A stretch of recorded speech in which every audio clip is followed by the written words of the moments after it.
Tim, earlier you were talking about how you said you felt really blessed and had been given a lot, which blends right into this. So, who in your life was the influence on you?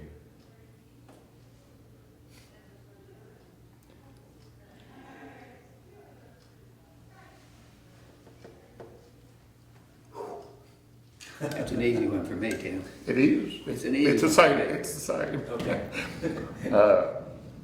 And forgive me, the older I get, the more emotional I am. I don't know why. Like,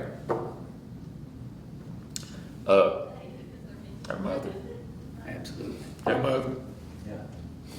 On our tombstone. Greatest mother who ever lived. Really? So, why was she great? She worked so hard to raise 5 children by herself. Yeah.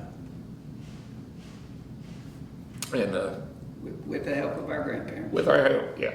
I mean, we couldn't have done it without them either. I mean, you know, we lived with them, worked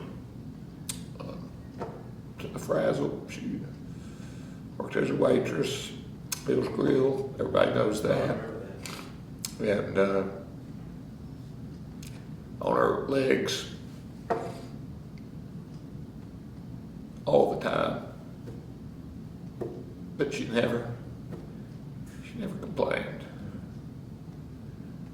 She was just there for us. Always there. Worked harder than any woman I've ever known. What year did she pass? 91. She worked second shift always. Yeah. So she would go in at 3 in the afternoon, not get home till 2 in the morning. She'd have to close up the restaurant. Then, so when we were home in the afternoon at school, she was always at work. But on her days off, she made up for it, and in other ways made up for it. But just hard work and you know what she couldn't afford, she would make with her hands. If she couldn't afford a birthday card, she'd just make one. I still have. Oh gosh. Do you really? Oh, No. yeah. Oh I mean, my goodness. I mean, and just beautifully crafted stuff. Other people too. Yeah. They've got outside the family. Giving person.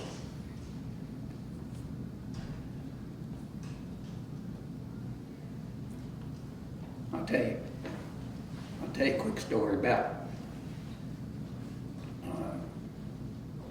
I don't know why this came to mind, but I'll just tell it. When I was a senior in college and had applied to medical school, and I was waiting on some kind of answer, you know, acceptance, rejection, something, and all of my close friends who there were about 4 or 5 of them, all of us applied at the same time.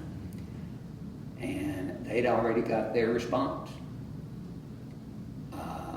And one of my dearest friends got rejected. And his credentials were much better than mine. His GPA was better. He was involved in all kinds of extracurricular college stuff, and just a brilliant guy. And he got turned down. And I thought, oh gosh, I'm gonna get turned down. But you know, a week passed and they'd all got their answer. 2 weeks passed, and the letters came to your home, not to the university.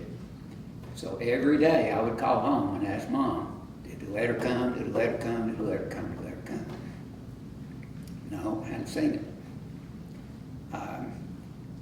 So it came to a point where it was about about a week, or 2 weeks, no, 2 or 3 weeks before classes would start for the next medical school class, and I hadn't heard anything.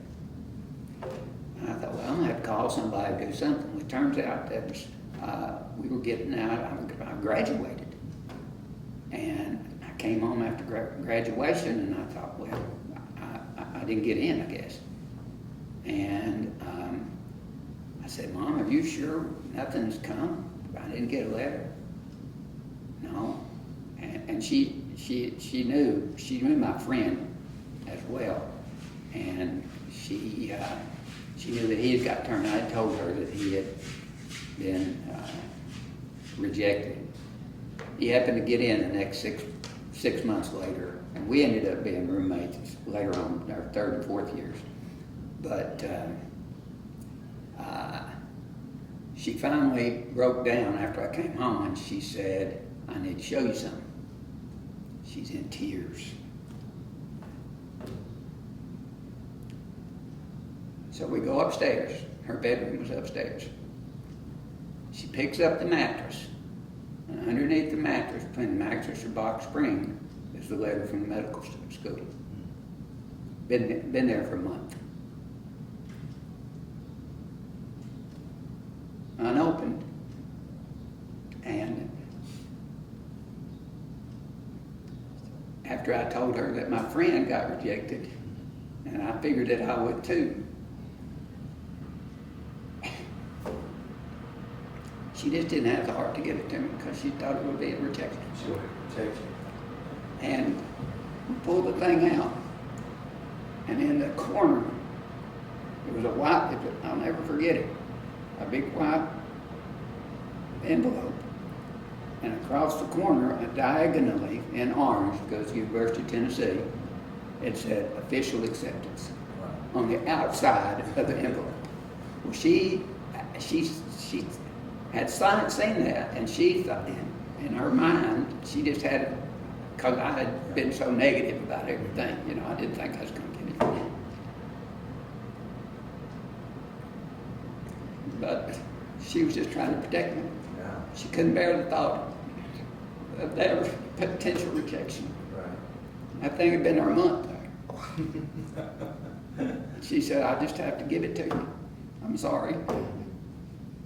So we had a big hug after that. I didn't know that. You didn't know that either?